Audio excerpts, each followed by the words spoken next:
Eksekusi bangunan di lahan pabrik yang berada di Cakung, Jakarta berlangsung panas.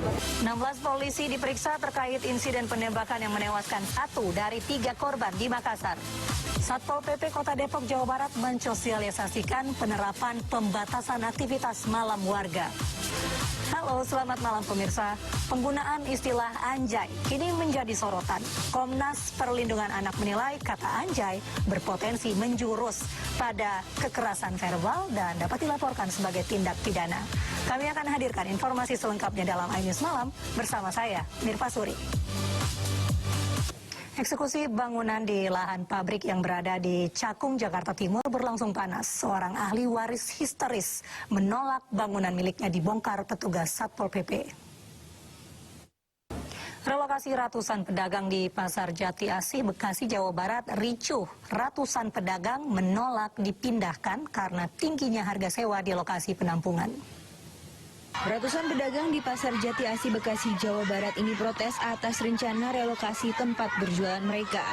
Para pedagang ini langsung protes ke pihak pengembang pasar untuk meminta keringanan biaya sewa jika mereka tetap direlokasi.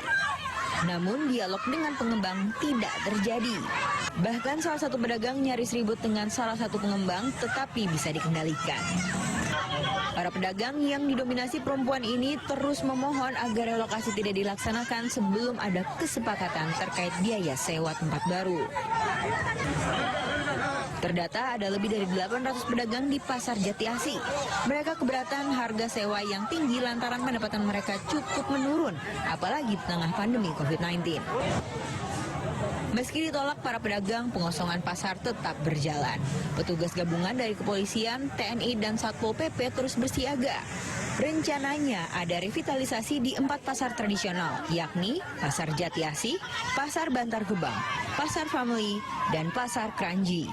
Namun revitalisasi ini mendapat sorotan karena diduga tender lelangnya tidak transparan. Dari Bekasi, Jawa Barat, Rahmat Hidayat, iNews melaporkan.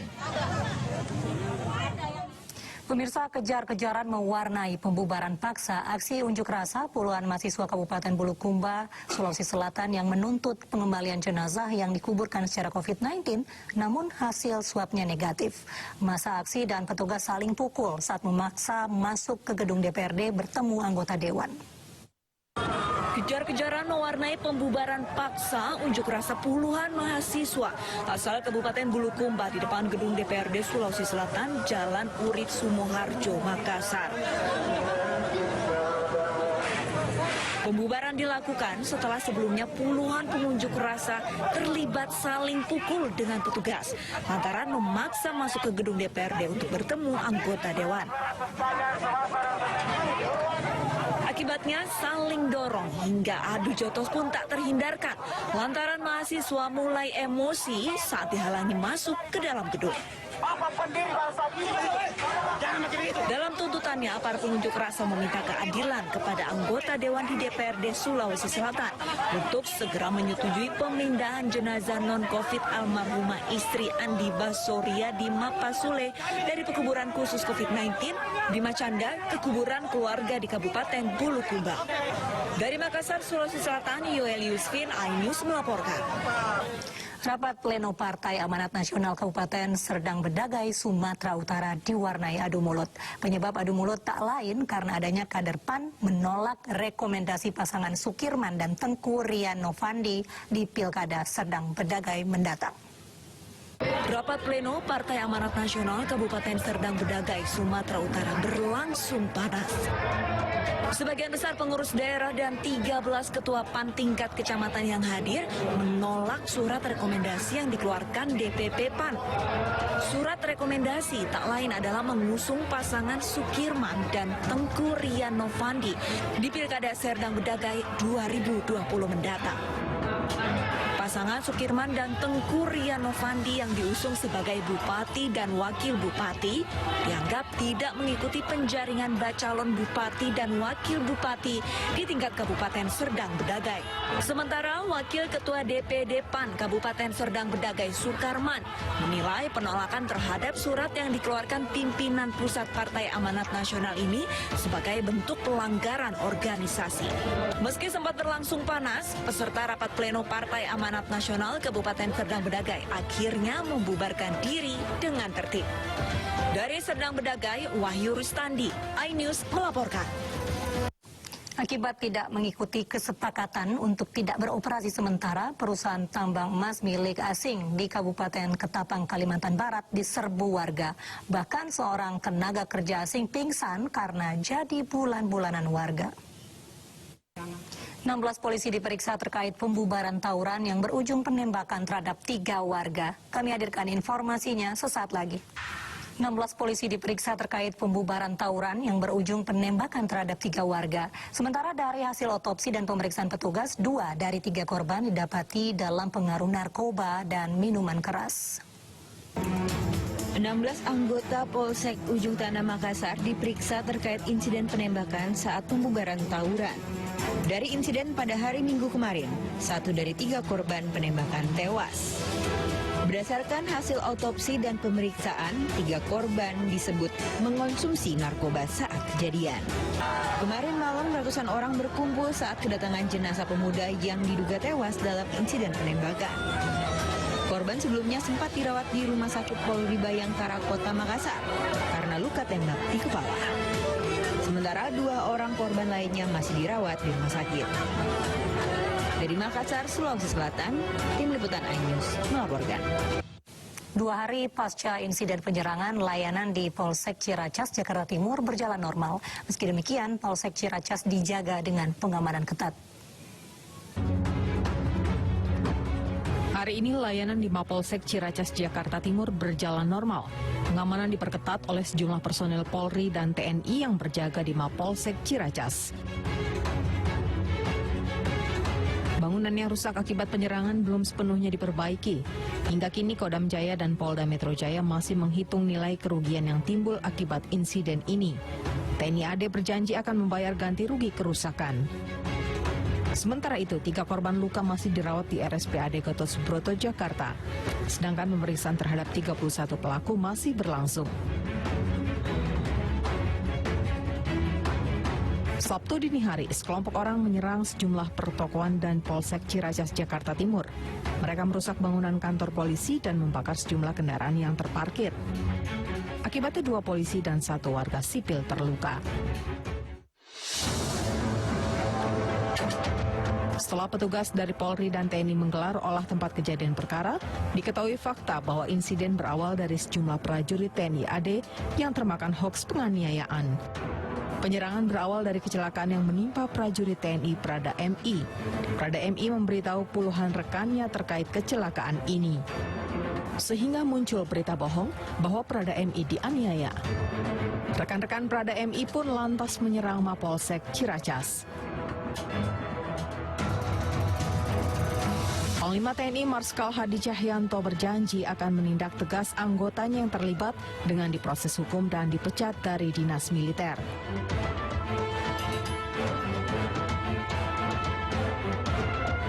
Sementara menurut Kepala Staf TNI Angkatan Darat Jenderal Andika Perkasa, Kodam Jaya telah memeriksa 31 anggota TNI yang terlibat. Pihaknya juga meminta maaf atas insiden yang terjadi dan akan bertanggung jawab membayar ganti rugi serta membiayai pengobatan korban. Dari Jakarta, tim liputan iNews melaporkan.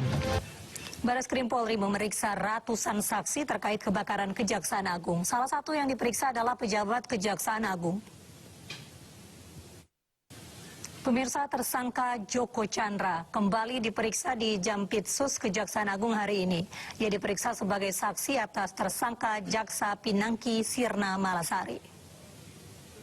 Joko Chandra diajukan 40 pertanyaan terkait dugaan gratifikasi Jaksa Pinangki Sirna Malasari. Ia tidak berkomentar usai pemeriksaan selama 7 jam. Kuasa hukum Joko Chandra mengatakan tidak ada aliran dana dari kliennya Joko Chandra ke Jaksa Pinangki.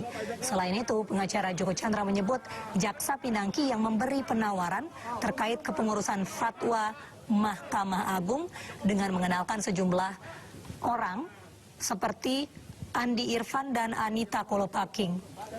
Selain memeriksa Joko Chandra, pihak Kejagung juga memeriksa 6 saksi lainnya untuk tersangka Pinangki. Mulai dari pihak swasta yakni marketing kantor Tri Tunggal Money Changer, Meliani Trikartika, Manager Station Automation Sistem Garuda Oki Zuhelmi, Hermanto Yosef, Reservation Ticketing and Distribution System PT Garuda, Yeno Danita, sopir dari tersangka Pinangki, Sugiyarti, serta Anita Kolopaking yang diperiksa di Mabes Polri. Seluruh saksi diperiksa terkait dugaan gratifikasi atau suap jaksa Pinangki. Video sepeda motor yang ditumpangi 3 wanita melintas di dalam tol Jakarta Cikampek viral di media sosial. Kami hadirkan informasinya sesaat lagi. Pemirsa, video sepeda motor yang ditumpangi 3 wanita melintas di dalam tol Jakarta Cikampek viral di media sosial. Pengendara sepeda motor terjatuh setelah menyenggol mobil sport.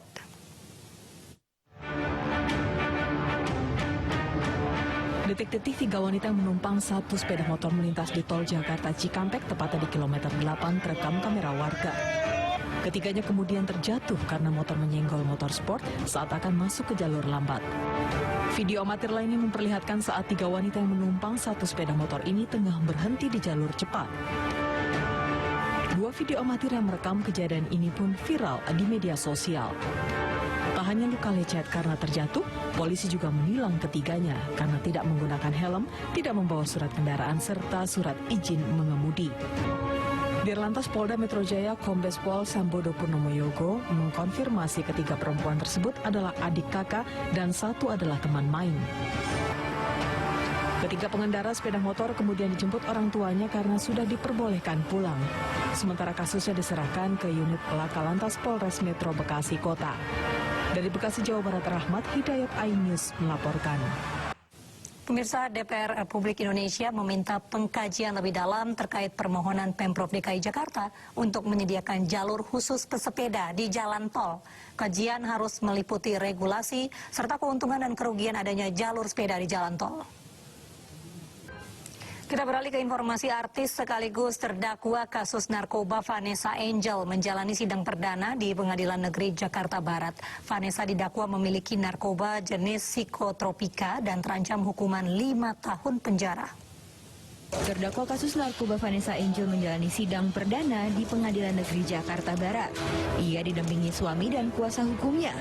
Jaksa mendakwa Vanessa terbukti memiliki narkoba jenis psikotropika berupa 20 butir pil Xanax tanpa resep dokter. Vanessa terancam hukuman 5 tahun penjara. Menanggapi dakwaan ini, Vanessa mengaku siap menerima dan tidak akan mengajukan eksepsi.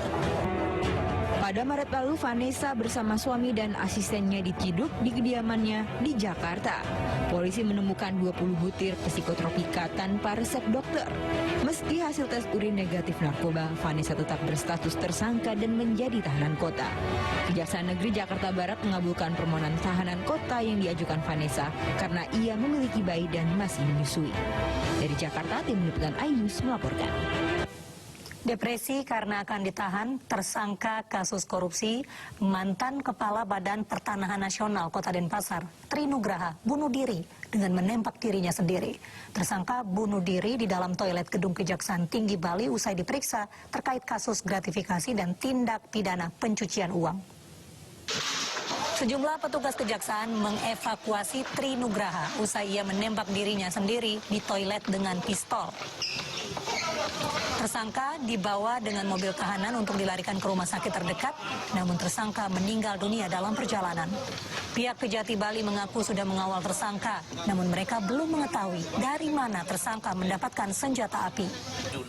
Komisi Nasional Perlindungan Anak mengeluarkan surat edaran yang berisi seruan penghentian penggunaan istilah anjay. Surat edaran penghentian kata anjay mendapatkan tanggapan beragam dari warganet dan juga anggota DPR. PKS resmi mengusung Ahyar Nasution dan Salman Al-Farisi untuk bertarung di Pilkada Medan 2020. Informasinya kami hadirkan usai jeda berikut. Pemirsa, setelah Partai Demokrat, PKS akhirnya resmi mengusung Ahyar Nasution dan Salman Al-Farisi untuk bertarung di Pilkada Medan 2020. Pasangan bakal calon wali kota dan wakil wali kota Medan ini rencananya akan didaftarkan ke KPU Medan sebelum 6 September 2020. PKS resmi mengumumkan nama pasangan bakal calon wali kota dan wakil wali kota Medan 2020, Ahyar Nasution dan Salman Al-Farisi melalui rapat koordinasi nasional di DPP PKS. Rekomendasi dukungan dari PKS menguatkan pasangan Akhyar Nasution dan Salman Al-Farisi untuk bertarung di Pilkada Medan 2020 setelah 2 hari sebelumnya, yakni 27 Agustus Partai Demokrat menyerahkan rekomendasi kepada Akhyar untuk maju di Pilkada bersama Salman Al-Farisi. Pasangan Akhyar Nasution dan Salman Al-Farisi rencananya akan didaftarkan ke KPU Kota Medan sebelum hari terakhir pendaftaran, yakni tanggal 6 September 2020.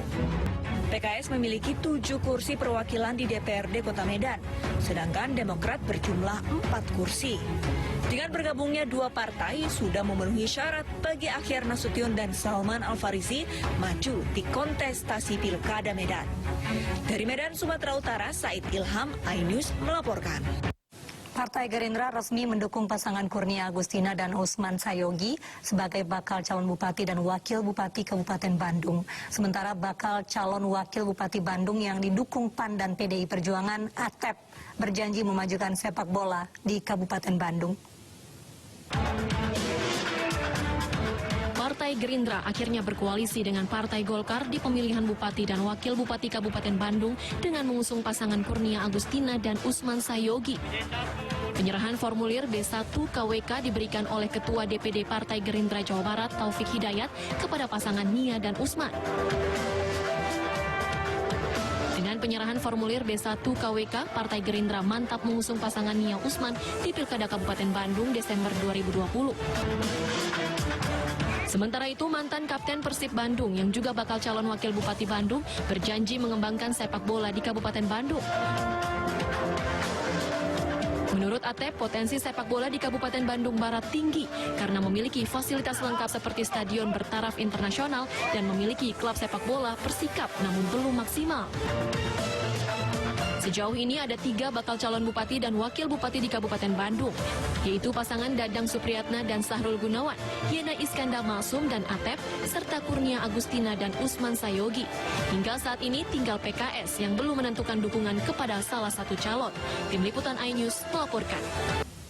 Pemerintah berharap sensus penduduk 2020 secara langsung akan dapat mendorong penyempurnaan data Dukcapil.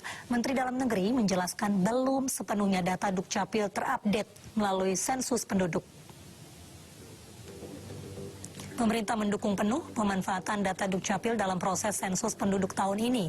Menteri Dalam Negeri Tito Karnavian menjelaskan pemanfaatan data Dukcapil diharapkan akan lebih sempurna karena selama ini update data Dukcapil baru terkonfirmasi sekitar 99%.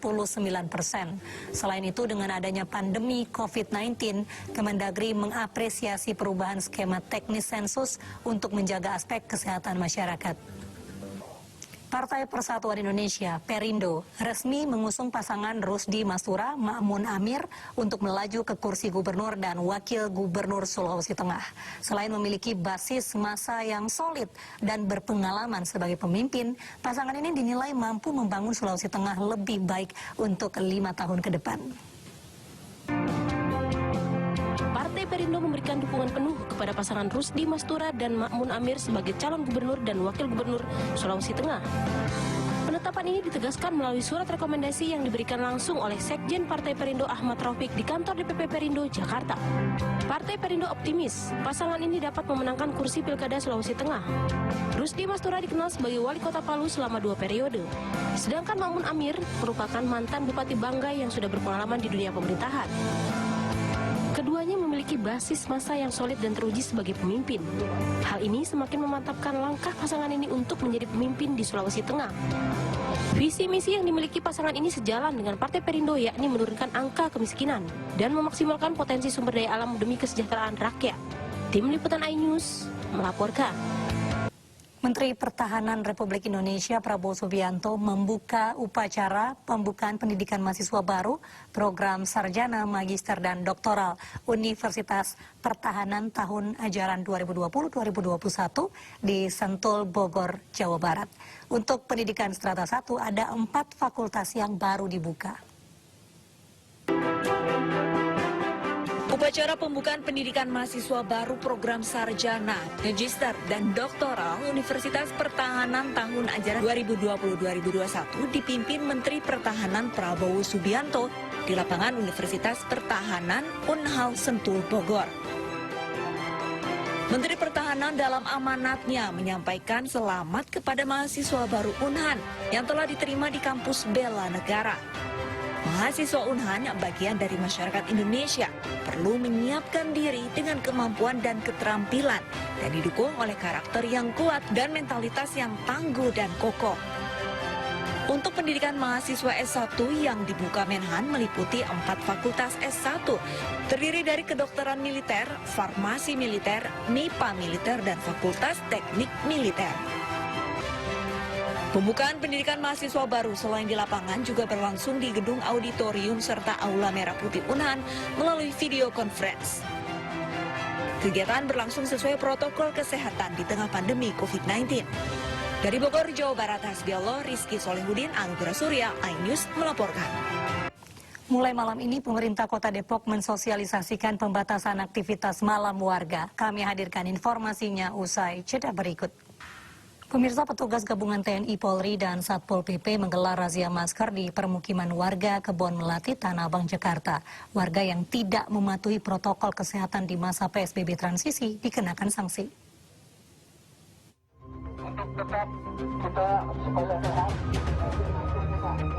Petugas gabungan TNI, Polri, dan Satpol PP menggelar razia masker di permukiman warga Kebon Melati, Tanah Abang, Jakarta, Senin pagi. Satu persatu warga yang tidak menggunakan masker dan tidak mematuhi protokol kesehatan mendapat sanksi. Sebanyak 6 pelanggar protokol kesehatan, 5 orang diantaranya dihukum sanksi sosial, sementara 1 orang lainnya membayar denda administratif sebesar Rp250.000. Petugas akan terus menggelar razia protokol kesehatan selama penerapan PSBB transisi guna mencegah penyebaran virus corona. Dari Jakarta, Rian Rahman, iNews melaporkan.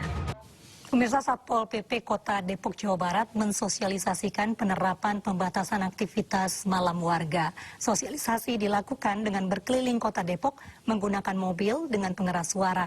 Petugas juga memberikan surat imbauan kepada pemilik usaha.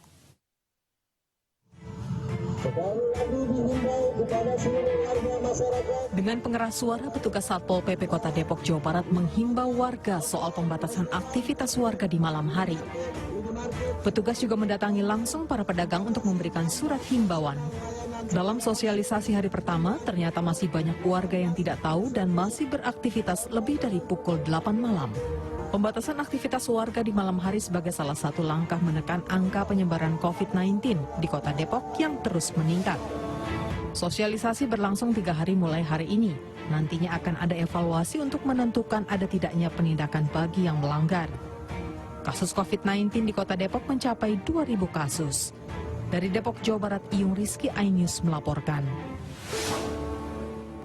Pemirsa, 2 dokter spesialis di Kota Medan meninggal dunia usai terpapar COVID-19. Kepergian 2 dokter Medan menambah jumlah dokter yang meninggal akibat COVID-19 yang telah mencapai 100 jiwa.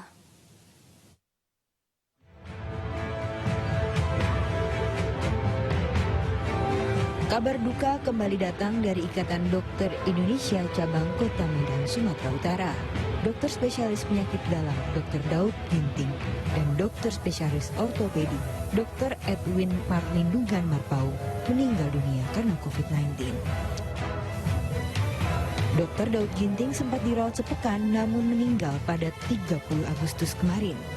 Di hari yang sama, Dr. Edwin Marlindungan juga menghembuskan nafas terakhir.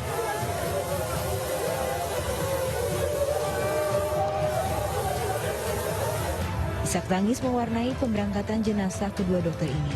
ID Cabang Medan mengatakan kedua dokter yang meninggal bukan merupakan dokter yang menangani langsung pasien COVID-19.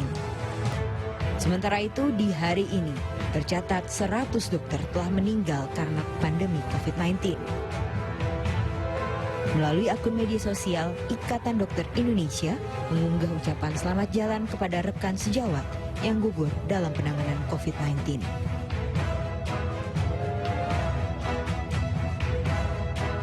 Di sisi lain, kasus COVID-19 di tanah air semakin tinggi. Bahkan masih banyak warga yang tidak taat menjalani protokol kesehatan. Sementara tenaga medis dan fasilitas medis telah berjuang untuk melawan COVID yang telah berada di tanah air selama 6 bulan. Dari Medan, Sumatera Utara, Ahmad Ridwan Nasution, iNews melaporkan. Pemirsa, mari kita dukung para pejuang kemanusiaan dengan peduli melawan penyebaran virus corona. Bantuan bisa disalurkan melalui rekening yang tertera di layar televisi Anda. Ibu sedang susah merintih dan berdoa.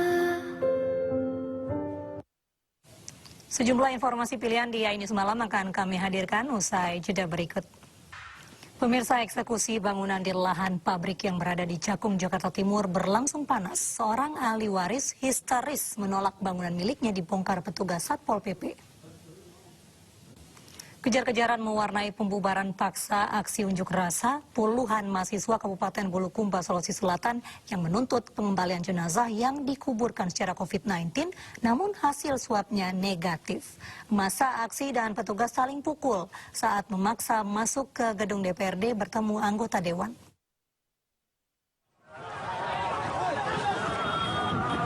Kejar-kejaran mewarnai pembubaran paksa unjuk rasa puluhan mahasiswa asal Kabupaten Bulukumba di depan gedung DPRD Sulawesi Selatan, Jalan Urip Sumoharjo, Makassar. Pembubaran dilakukan setelah sebelumnya puluhan pengunjuk rasa terlibat saling pukul dengan petugas lantaran memaksa masuk ke gedung DPRD untuk bertemu anggota dewan. Akibatnya saling dorong hingga adu jotos pun tak terhindarkan lantaran mahasiswa mulai emosi saat dihalangi masuk ke dalam gedung. Dalam tuntutannya, para pengunjuk rasa meminta keadilan kepada anggota dewan di DPRD Sulawesi Selatan untuk segera menyetujui pemindahan jenazah non-COVID almarhumah istri Andi Basoria di Mapasule dari pekuburan khusus COVID-19 di Macanda ke kuburan keluarga di Kabupaten Bulukumba. Dari Makassar, Sulawesi Selatan, Yoel Yusfin, iNews melaporkan. Tersangka Joko Chandra kembali diperiksa di Jampitsus Kejaksaan Agung hari ini. Ia diperiksa sebagai saksi atas tersangka Jaksa Pinangki Sirna Malasari. Joko Chandra diajukan 40 pertanyaan terkait dugaan gratifikasi Jaksa Pinangki Sirna Malasari. Joko Chandra tidak berkomentar usai pemeriksaan selama 7 jam. Kuasa hukum Joko Chandra mengatakan tidak ada aliran dana dari kliennya Joko Chandra ke Jaksa Pinangki. Selain itu, pengacara Joko Chandra menyebut Jaksa Pinangki lah yang memberi penawaran terkait kepengurusan fatwa Mahkamah Agung dengan mengenalkan sejumlah orang seperti Andi Irfan dan Anita Kolopaking. Selain memeriksa Joko Chandra, pihak Kejagung juga memeriksa 6 saksi lainnya untuk tersangka Pinangki, mulai dari pihak swasta hingga Sugiyarti, sopir tersangka Pinangki. Seluruh saksi diperiksa terkait dugaan gratifikasi atau suap atas suap Jaksa Pinangki. Depresi karena akan ditahan tersangka kasus korupsi mantan Kepala Badan Pertanahan Nasional Kota Denpasar, Tri Nugraha, bunuh diri dengan menembak dirinya sendiri. Tersangka bunuh diri di dalam toilet Gedung Kejaksaan Tinggi Bali usai diperiksa terkait kasus gratifikasi dan tindak pidana pencucian uang. Sejumlah petugas kejaksaan mengevakuasi Tri Nugraha usai ia menembak dirinya di toilet dengan pistol. Tersangka dibawa dengan mobil tahanan untuk dilarikan ke rumah sakit terdekat. Namun tersangka meninggal dunia dalam perjalanan. Pihak Kejati Bali mengaku sudah mengawal tersangka, namun mereka belum mengetahui dari mana tersangka mendapatkan senjata api.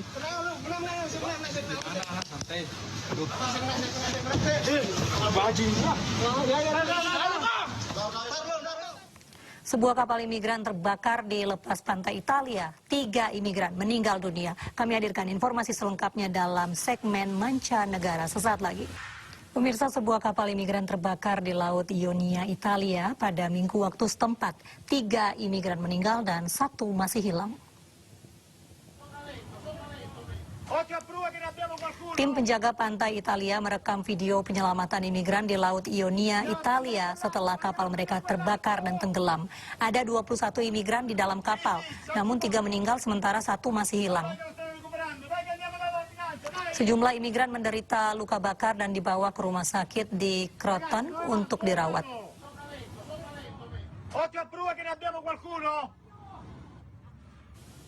Kebakaran menghanguskan lebih dari ratusan hektar hutan di Sisilia, Italia pada minggu waktu setempat. Lebih dari 1.000 orang dievakuasi dari lokasi kebakaran.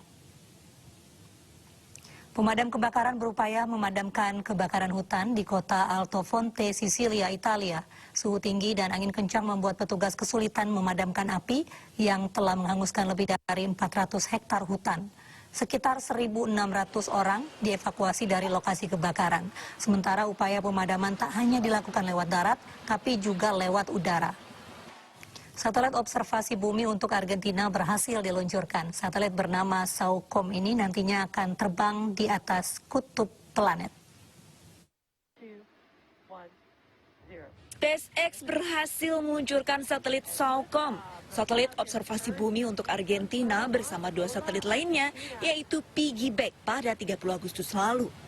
Ketiganya meluncur dari Space Launch Complex 40, Stasiun Angkatan Udara Cape Canaveral pada pukul 19.18 waktu setempat.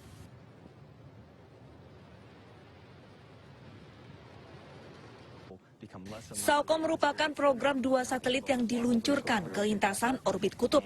Satelit ini nantinya memungkinkan terbang di atas kutub planet. Misi SAOCOM 1B merupakan satelit pertama yang diluncurkan ke lintasan orbit kutub dari Cape Canaveral sejak 1969. Angkatan Udara Amerika Serikat mengamankan lintasan yang terbang ke selatan melewati Kuba, sementara roket tahap pertama kembali mendarat di Cape Canaveral.